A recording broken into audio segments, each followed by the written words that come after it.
Hi, it's Jerimiah Taylor with Keller Williams, Southern Arizona. And today I want to talk to you a little bit about what's happening in our local Tucson real estate market. So on the screen here, I've got the market stats from September 2018. Now, what you'll see is there's a few things that jump off the page here. First off, we look at total unit sales. This is how many homes sold last month. So in 2018 September, we had 1,155 homes sell. In 2017 September, that was 1,212.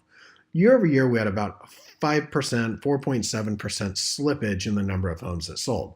That doesn't tell us a lot. But now when we look at the number of new listings coming to market, which is 1,780 for September and 1,846 the year before, that's about a 4% decrease year over year.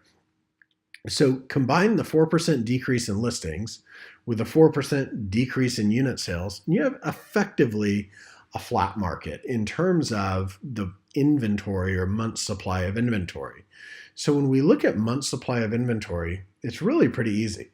What we look at here is we had 1,155 homes sell, and we had 3,210 homes on the market. So if we divide 3,210 by 1,155, we have just under 3 months of inventory, which is a slight increase from the month before in August, where we had 2,944 homes active and 1,346 sold, which was closer to about 2.5 months of inventory. So what does all that mean? Well, anytime you're under 3 to 3.5 months of inventory, you're in an extreme seller's market. As that number moves up and we get closer to 4, 5, 6 months of inventory, we could potentially move into a buyer's market. So it's a really interesting thing to watch because typically here in Tucson, we trail what's happening on the coast. So if we look at San Diego, Orange County, and the LA markets, these numbers where we're seeing 4 and 3% changes are 23 and 27% changes to where they're moving from 1 to 1.5 months of inventory to north of 3 to 3.5 now. And it's clear that the shift is on in those markets.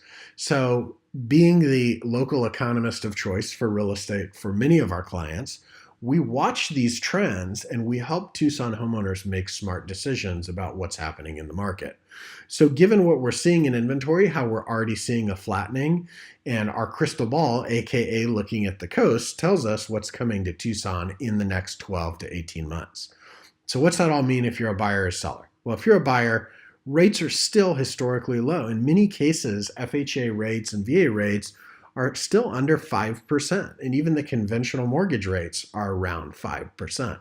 That's a great rate.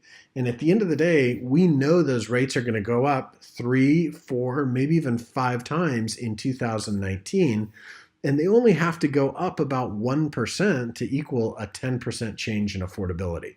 So if you're a buyer, lock in that rate, and any softening we may see in price likely gets eaten up by the amount that rates go up anyway. So you end up even.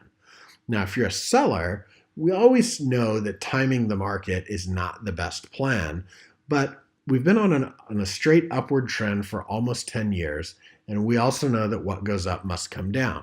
So if you're looking to cash out, this may be a good time to get your chips off the table, especially if you're going to go and move to another property to buy, because rates are still very affordable and low.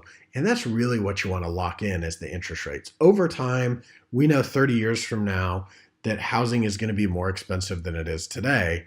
What we don't know is where rates will be. So if you can lock in that low rate, bet on the long game that housing will continue to appreciate as it always has over the long term, it's always a great time to buy. That's Jerimiah Taylor with Keller Williams here in Tucson, Arizona, and that's your market update.